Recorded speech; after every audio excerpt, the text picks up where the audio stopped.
So this is Ray Bradbury's tale, Something Wicked This Way Comes. This is the 1983 hardcover, originally published in 1962. Man is in love, and loves what vanishes. Yeats. They sleep not, except they have done mischief, and their sleep is taken away, unless they cause some to fall.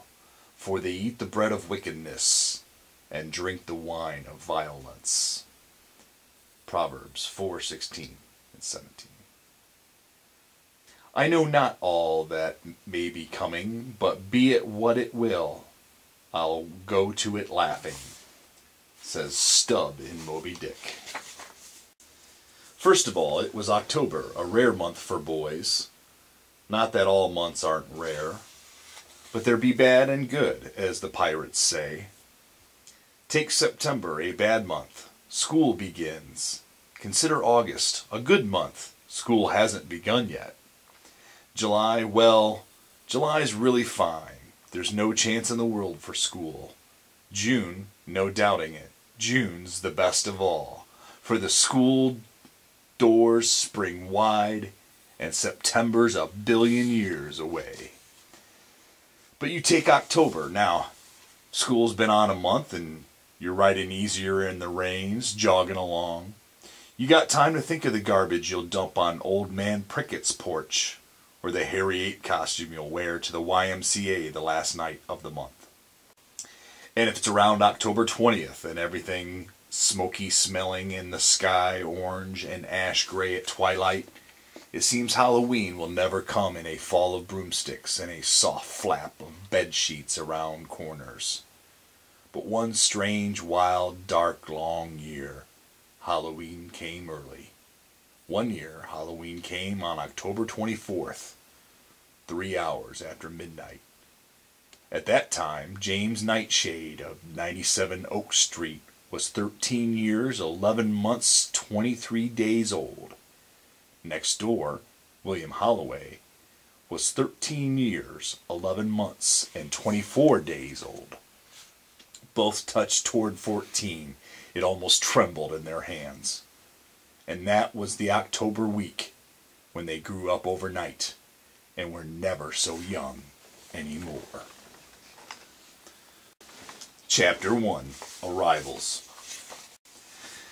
The seller of lightning rods arrived just ahead of the storm. He came along the street of Greentown, Illinois, in the late cloudy October day, sneaking glances over his shoulder. Somewhere, not so far back, vast lightnings stomped the earth. Somewhere, a storm like a great beast with terrible teeth could not be denied.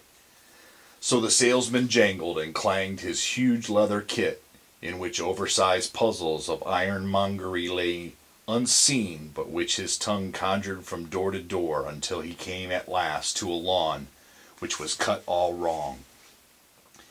No, not the grass. The salesman lifted his gaze, but two boys far up on the gentle slope, lying on the grass.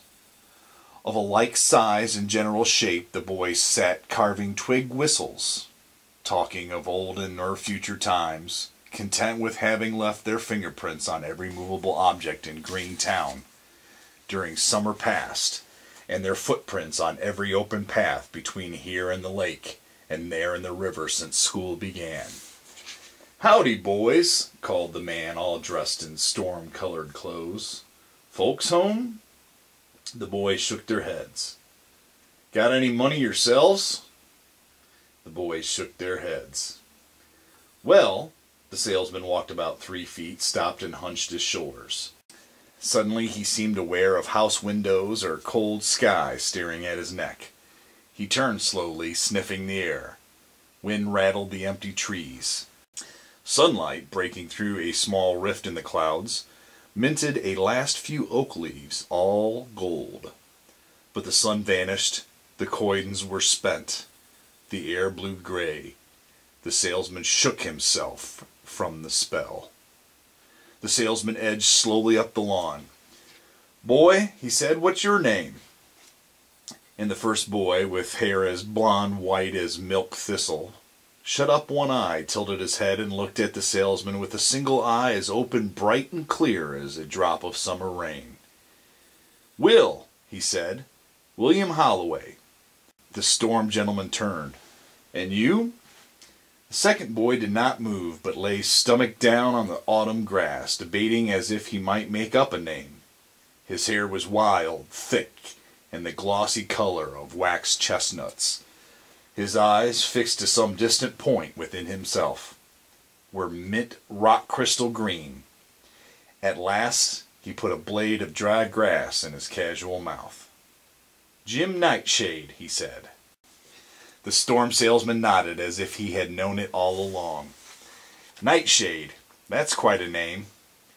"And only fitting," said William Holloway. "I was born 1 minute before midnight, October 30th. Jim was born 1 minute after midnight, which makes it October 31st. "Halloween," said Jim. By their voices, the boys had told the tale all their lives. Proud of their mothers, living house next to house, running for the hospital together, bringing sons into the world seconds apart, one light, one dark. There was a history of mutual celebration behind them. Each year Will lit the candles on a single cake at 1 minute to midnight. Jim, at 1 minute later, with the last day of the month begun, blew them out. So much Will said excitedly, so much Jim agreed to silently. So much the salesman, running before the storm, but poised here uncertainly, heard looking from face to face. Holloway, Nightshade. No money, you say? The man, grieved by his own conscientiousness, rummaged in his leathery bag and seized forth an iron contraption. "Take this, free! Why, one of those houses will be struck by lightning. Without this rod, bang! Fire and ash, roast pork and cinders. Grab." The salesman released the rod. Jim did not move. But Will caught the iron and gasped. "Boy, it's heavy. And funny looking. Never seen a lightning rod like this one. Look, Jim." And Jim at last stretched like a cat and turned his head. His green eyes got big and then very narrow. This metal thing was hammered and shaped half crescent, half cross. Around the rim of the main rod, little curlicues and doohickeys had been soldered on later. The entire surface of the rod was finely scratched and etched with strange languages, names that could tie the tongue or break the jaw, numerals that added to the incomprehensible sums, pictographs of insect animals, all bristle, chaff, and claw. "That's Egyptian." Jim pointed his nose at a bug soldered to the iron. "Scarab beetle." "So it is, boy." Jim squinted. "And those there, Phoenician hen tracks." "Right." "Why?" asked Jim. "Why?" said the man. "Why, the Egyptians, Arabic, Abyssinian, Choctaw, well, what tongue does the wind talk? What nationality is a storm? What country do rains come from? What color is lightning? Where does thunder go when it dies?" Boys, you got to be ready in every dialect, with every shape and form to hex the St. Elmo's fires, the balls of blue light that prowl the earth like sizzling cats. I got the only lightning rods in the world that hear, feel, know, and sass back at any storm, no matter what tongue, voice, or sign. No foreign thunder so loud this rod can't soft-talk it. But Will was staring beyond the man now.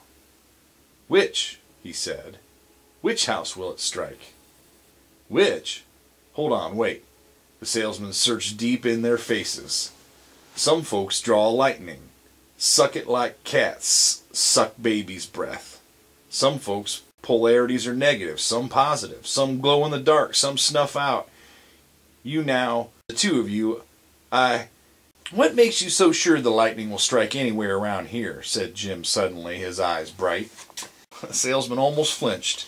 "Why, I got a nose, an eye, an ear. Both those houses, they're timbers. Listen." They listened. Maybe their houses leaned under the cool afternoon wind. Maybe not. "Lightning needs channels, like rivers, to run in. One of those attics is a dry river bottom, itching to let lightning pour through. Tonight. Tonight? Jim sat up happily. No ordinary storm, said the salesman. Tom Fury tells you. Fury, ain't that a fine name for one who sells lightning rods? Did I take the name? No. Did the name fire me to my occupations? Yes. Grown up, I saw cloudy fires jump in the world, making men hop and hide. Thought, I'll chart hurricanes, map storms, then run ahead shaking my iron cudgels and my miraculous defenders in my fist. I've shielded and made snug safe 100,000, count 'em, God-fearing homes. So when I tell you boys, you're in dire need, listen. Climb that roof, nail this rod high, ground it in the good earth before nightfall. But which house? Which? Asked Will. The salesman reared off, blew his nose in a great kerchief, then walked slowly across the lawn as if approaching a huge time bomb that ticked silently there. He touched Will's front porch newels, ran his hand over a post, a floorboard, then shut his eyes and leaned against the house to let its bones speak to him. Then, hesitant, he made his cautionary way to Jim's house next door. Jim stood up to watch. The salesman put his hand out to touch, to stroke, to quiver his fingertips on the old paint. This, he said at last, is the one. Jim looked proud. Without looking back, the salesman said, Jim Nightshade, this is your place? Mine, said Jim. I should have known, said the man. Hey, what about me? Said Will. The salesman snuffed again at Will's house. No. Oh, a few sparks of jumpier rain spouts, but the real show's next door here, at the Nightshades. Well, the salesman hurried back across the lawn to seize his huge leather bag. I'm on my way, a storm's coming. Don't wait, Jim boy. Otherwise, bam! You'll be found, your nickels and dimes and Indian heads fused by electroplating. Abe Lincolns melted into Miss Columbius. Eagles plucked raw on the backs of quarters. All run to quicksilver in your jeans. More, any boy hit by lightning, lift his lid and there on his eyeball, pretty as Lord's Prayer on a pin, find the last scene the boy ever saw. A box brownie photo, by God, of that fire climbing down the sky to blow you like a penny whistle. Suck your soul back up along the bright stair. Get, boy, hammer it high or you're dead come dawn. And jangling his case full of iron rods, the salesman wheeled about and charged down the walk, blinking wildly at the sky, the roof, the trees, at last closing his eyes, moving, sniffing, muttering, Yes, bad. Here it comes. Feel it. Way off now, but running fast. And the man in the storm-dark clothes was gone, his cloud-colored hat pulled down over his eyes, and the trees rustled and the sky seemed very old suddenly, and Jim and Will stood testing the wind to see if they could smell electricity, the lightning rod fallen between them. Jim, said Will, don't stand there. Your house, he said. You gonna nail up the rod or ain't you? No, smiled Jim. Why spoil the fun? Fun? You're crazy. I'll get the ladder. You hammer some nails and wire. But Jim did not move. Will broke and ran. He came back with a ladder. Jim, think of your mom. You want her burnt? Will climbed the side of the house, alone, and looked down. Slowly, Jim moved to the ladder below and started up. Thunder sounded far off in the cloud-shadowed hills. The air smelled fresh and raw on top of Jim Nightshade's roof. Even Jim admitted that.